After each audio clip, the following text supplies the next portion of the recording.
ఆరోగ్యమే మహాభాగ్యం అంటారు పెద్దలు. అది అక్షర సత్యం. ఎంత సంపాదించాం అన్నది కాదు, ఎంత ఆరోగ్యంగా ఉన్నామన్నదే ముఖ్యం. ఎందుకంటే ఒకప్పుడు కడుపుకింత తిండి ఉంటే చాలు, ఏదో ఒక కాయ కష్టం చేసుకుని బతికేయొచ్చు అనుకునేవాళ్ళం. కానీ ఇప్పుడు అలా కాదు. ఏ ఆహారం తింటే ఏం అవుతుందోనని భయపడాల్సిన పరిస్థితి. కారణం రసాయనాలు కలిసిన ఆహార పదార్థాలు.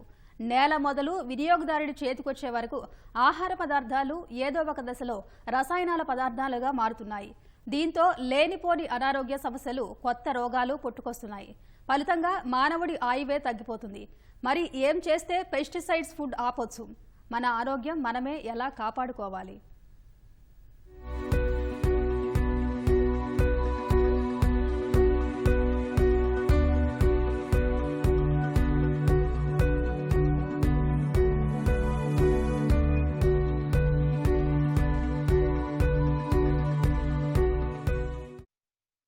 మనం ఏం తింటున్నామో అదే మన జీవిత కాలాన్ని నిర్దేశిస్తాయి.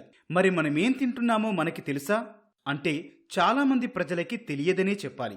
లేదు మనకి తెలుసు అంటే అది విషమే అయి ఉంటుందని అంటున్నారు శాస్త్రవేత్తలు.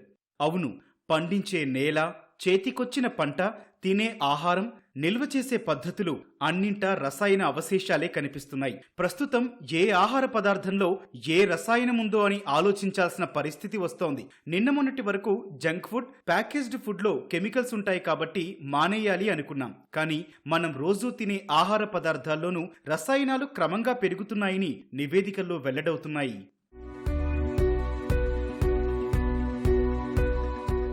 నిజానికి భారతీయ వ్యవసాయ విధానంలో పురుగుమందుల వాడకం లేదు. శతాబ్దాల పాటు పూర్తి సేంద్రియ సాగు చేసిన చరిత్ర మనది. కానీ కాలం ఎప్పుడూ ఒకలా ఉండదు కదా.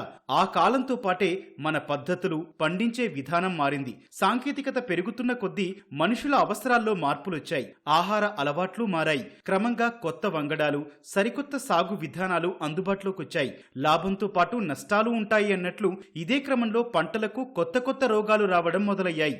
అలా మానవుడు తాను సృష్టించుకున్న విధానాన్ని కాపాడుకోవడానికి రసాయనాలపై ఆధారపడటం మొదలుపెట్టాడు. అయితే వ్యవసాయంలో రసాయనాల వినియోగం భారతదేశంలో కొంచెం ఆలస్యంగానే వచ్చింది. కానీ ప్రస్తుతం ప్రపంచంలోనే పెస్టిసైడ్స్ ఉత్పత్తిలో 2వ స్థానంలో ఉన్నాం. దీన్ని బట్టే చెప్పొచ్చు మనం ఏ స్థాయిలో సాగులో రసాయనాలు వాడుతున్నాం అనేది అంటున్నారు శాస్త్రవేత్తలు.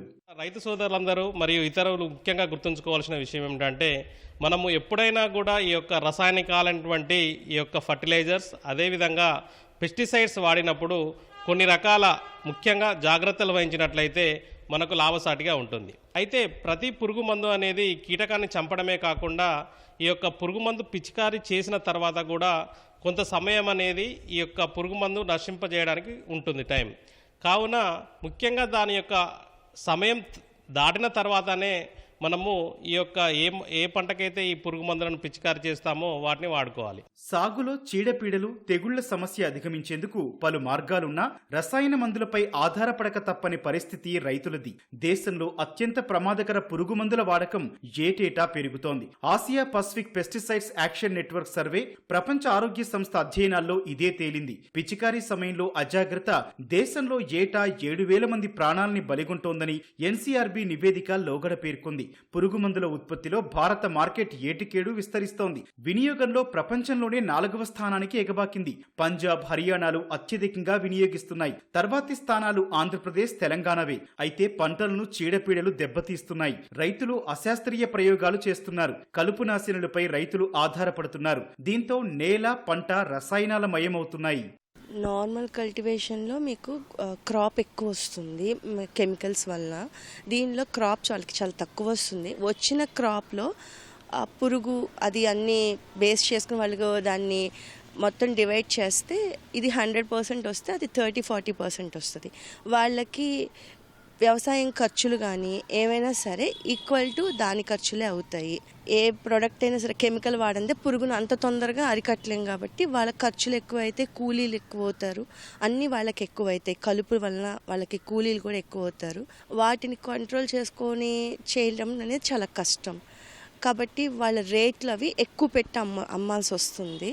అంత ఎక్కువ పెట్టి అమ్మినా కూడా వాళ్ళకి ఏమి ప్రాఫిట్స్ అనేవి మిగలవు. రైతు సేంద్రియ పద్ధతిలో ఆహార పదార్థాలు పండించినా అవి నేరుగా వినియోగదారుల చేతికి చేరవు. మధ్యలో దళారులు, చిరు వ్యాపారులు, టోకు వర్తకులు, వ్యాపారులు ఉంటారు. నిల్వ చేసే క్రమంలో వీరు రసాయనాలు వాడుతుంటారు.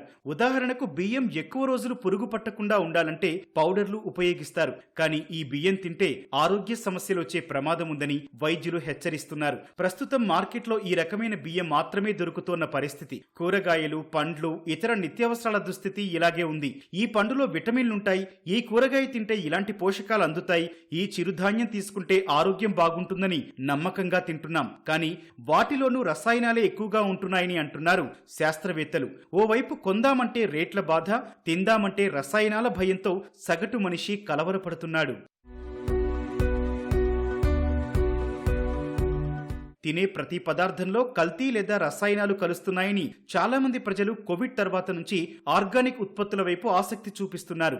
ముఖ్యంగా పట్టణాలు, నగరాల్లో ఉండేవాళ్లు ఆరోగ్యంపై జాగ్రత్తలు ఎక్కువగా తీసుకుంటూ ఆర్గానిక్ ఉత్పత్తులే తీసుకుంటున్నారు. ఇక్కడే కొన్ని నకిలీ ఆర్గానిక్ సంస్థలు ఏర్పడ్డాయి. కొందరు ప్రాసెస్ మొత్తం కెమికల్స్ వాడి ప్రొడక్ట్ ప్యాకింగ్ లో మాత్రం ఆర్గానిక్ అంటూ లేబుల్స్ అంటిస్తున్నారని ఫుడ్ సేఫ్టీ డిపార్ట్మెంట్ వెల్లడించింది. గ్రామాల్లో రైతులు ఆర్గానిక్ గా పండించిన పంటలను కెమికల్స్ ఉపయోగించి గోదాము నిల్వ చేసి తాజా అంటూ నగరాల్లో అమ్ముతున్నారు. అయితే మన దేశంలో ఆర్గానిక్ ప్రొడక్షన్ చేయాలనుకుంటే ఖచ్చితంగా సర్టిఫికెట్ ఉండాలి. ఆ సర్టిఫికెట్స్ ని ఆర్గానిక్ ఏజెన్సీలు ఇస్తాయి. ఏడాదికి 12 లక్షల్లోపు ఆదాయం ఉన్న రైతులు నేరుగా అమ్ముకుంటే సర్టిఫికెట్ అవసరం లేదు. ఇక కొనేవాళ్లు కూడా ఆర్గానిక్ సర్టిఫైడా కాదా అని తప్పక చూడాలి. 95% ఆర్గానిక్ సోర్స్ నుంచి వచ్చినవైతేనే ఆర్గానిక్ అని లేబుల్ వేస్తారు. ఆహార పదార్థాల నాణ్యత తెలుసుకోవాలని చాలా మంది అనుకుంటారు. కానీ అదిలా సాధ్యమవుతుందో అందరికీ తెలియకపోవచ్చు. అందుకోసమే food safety standards authority of India mobile testing ల్యాబ్లు అందుబాటులోకి తీసుకొచ్చింది. పాలు, నూనె, కూరగాయలు, ఉప్పు, చక్కెర, టీ పొడి, సుగంధ ద్రవ్యాల వంటి దాదాపు 17 రకాల పదార్థాలను పరీక్షించేందుకు వీలుగా సిద్ధం చేసిన 300 వాహనాలు దేశవ్యాప్తంగా అన్ని రాష్ట్రాల్లోనూ సేవలందిస్తున్నాయి. గ్రామంలోని వారు, గేటెడ్ కమ్యూనిటీలో ఉండేవాళ్లు, బస్తీలో నివసించే ఎవరైనా సరే FSSAI వెబ్సైట్ ను సంప్రదిస్తే టెస్టింగ్ ల్యాబ్ గుమ్మం ముందుకే వస్తుంది. కల్తీ గుట్టును కనిపెట్టేస్తుంది. ఆయా సంస్థల ఉత్పత్తుల్లో కల్తీ సరుకుల గురించి బయటి ప్రపంచానికి తెలియజేయడంతో పాటు వినియోగదారుల ఫోరంకు ఫిర్యాదు చేయడానికి రుజువులను అందజేస్తారు మొబైల్ టెస్టింగ్ సిబ్బంది. పంటలపై పిచికారీ చేసే ముందు లక్షిత పురుగులను తాకేది 0.01%. దశాబ్దాల క్రితమే శాస్త్రవేత్తలు గుర్తించారు. పెస్టిసైడ్స్ ను విచ్చలవిడిగా వాడటం వల్ల లక్షల ఎకరాల్లో నేల సారాన్ని కోల్పోతోంది. సింథటిక్ రసాయనాల అవశేషాలతో అన్నం, కూరగాయలు, పండ్లు, పప్పు ధాన్యాలు విషంగా మారుతున్నాయి. ఈ సమస్యకు సురక్షిత, సమగ్ర సస్యరక్షణ పద్ధతులే సరైన పరిష్కార మార్గాలు. స్థానిక సేద్య విధానాలను అన్నదాతలు అవలంబించడం శ్రేయోదాయకం. హాని చెయ్యని పర్యావరణ హితకర రసాయన, బయో పెస్టిసైడ్స్ తయారీ దిశగా కంపెనీలను ప్రభుత్వాలు ప్రోత్సహించాలి.